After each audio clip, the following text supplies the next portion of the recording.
Eric Zinn. Hannah Arendt, sobre a Revolução.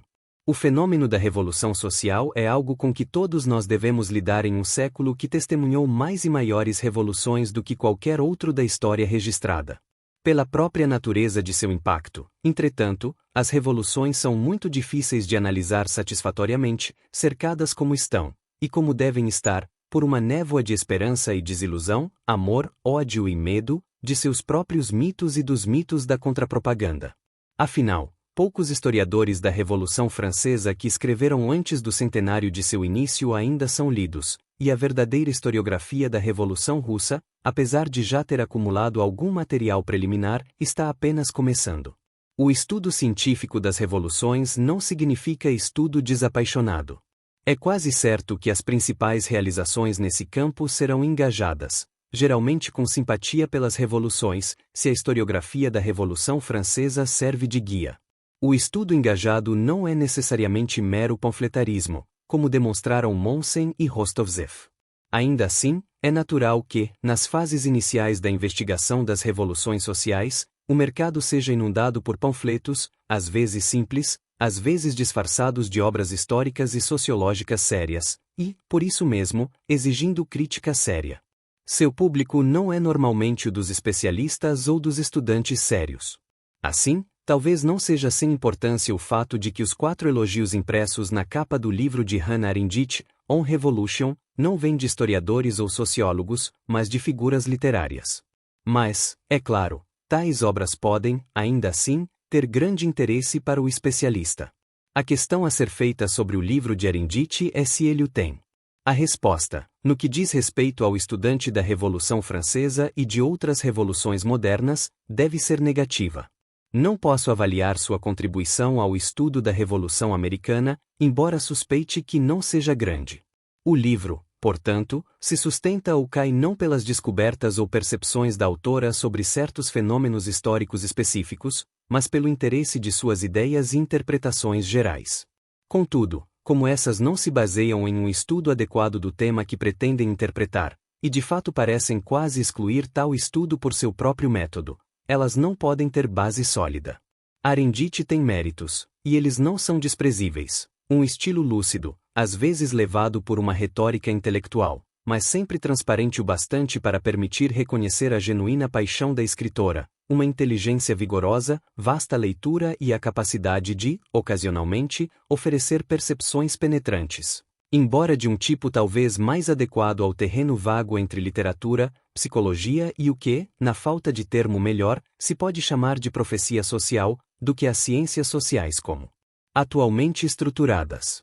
Ainda assim, até de suas percepções é possível dizer o que Lloyd George observou sobre Lord Kitchener, abre aspas, seus lampejos ocasionalmente iluminam o horizonte, mas deixam a cena na escuridão entre os flashes, fecha aspas, Lloyd George. A primeira dificuldade que o historiador ou o estudante sociológico das revoluções encontra em Arendt é uma certa qualidade metafísica e normativa de seu pensamento, que combina bem com o idealismo filosófico por vezes explicitamente antiquado.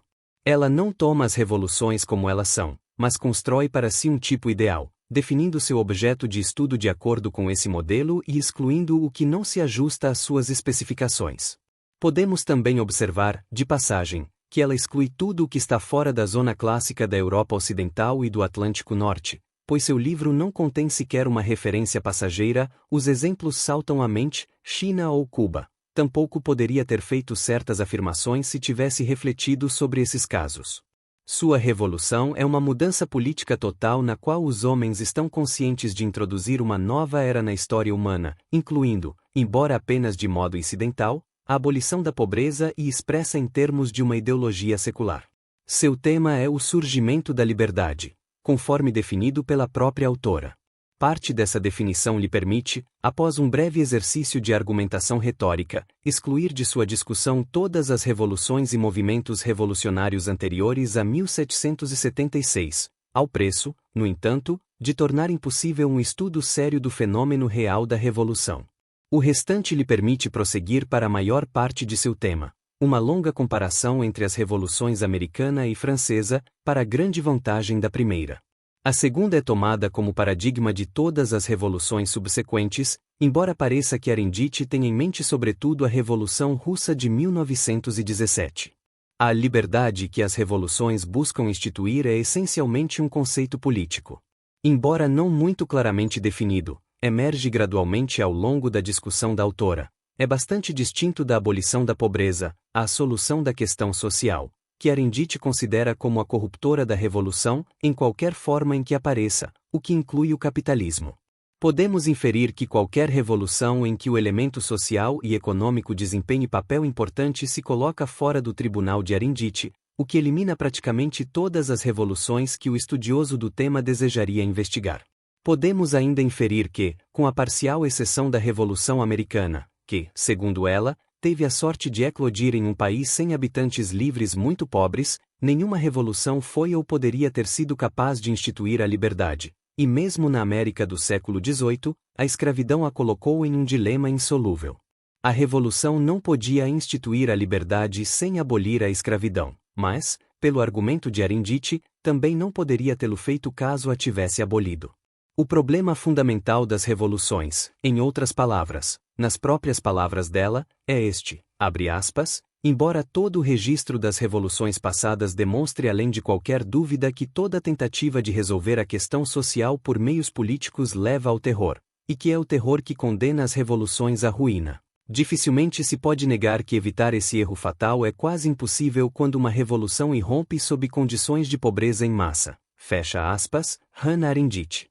A liberdade que a revolução existe para instituir é mais do que a simples ausência de restrições sobre a pessoa ou garantias de liberdade civis, pois nenhuma dessas, como Arendt corretamente observa, requer qualquer forma particular de governo, apenas a ausência de tirania e despotismo. Parece consistir no direito e na possibilidade de participar ativamente dos assuntos da coletividade, nas alegrias e recompensas da vida pública, concebidas talvez originalmente na polis grega. No entanto, embora aqui o argumento da autora precise ser reconstruído mais do que seguido, a liberdade pública, nesse sentido, permanece um sonho, mesmo que os pais da Constituição americana tenham sido suficientemente sábios, e pouco atormentados pela pobreza, para instituir um governo razoavelmente protegido contra o despotismo e a tirania. O cerne da tradição revolucionária genuína é que ela mantém vivo esse sonho. Ela o tem feito por meio da tendência constante de gerar órgãos espontâneos capazes de realizar a liberdade pública, ou seja, assembleias e conselhos locais ou setoriais, eleitos ou diretos, soviets, Reich, que surgem no curso das revoluções apenas para serem suprimidos pela ditadura do partido. Esses conselhos deveriam ter função puramente política. Governo e administração são distintos, e a tentativa de usá-los, por exemplo, para o gerenciamento de assuntos econômicos, controle operário, é indesejável e fadada ao fracasso, mesmo quando não faz parte de uma manobra do Partido Revolucionário para afastá-los da esfera política e reconduzi-los às fábricas. Não consigo descobrir quais são as opiniões de Arendt sobre quem deve conduzir a administração das coisas no interesse público, como a economia, nem como ela deve ser conduzida. O argumento de Arendt nos diz muito sobre o tipo de governo que ela considera adequado, e ainda mais sobre seu estado de espírito. Seus méritos como declaração geral sobre ideais políticos não estão em questão aqui. Por outro lado, é relevante observar que a natureza de seus argumentos não apenas os torna impossíveis de usar na análise de revoluções reais, ao menos em termos que tenham significado para o historiador ou o cientista social, mas também elimina a possibilidade de diálogo significativo entre ela e aqueles interessados nas revoluções concretas. Na medida em que Arendt escreve sobre história, sobre revoluções como podem ser observadas contemporaneamente, examinadas retrospectivamente ou avaliadas prospectivamente, sua conexão com ela é tão incidental quanto a de teólogos e astrônomos medievais. Ambos falavam sobre planetas, e ambos se referiam, ao menos em parte, aos mesmos corpos celestes, mas o contato não ia muito além disso. 1965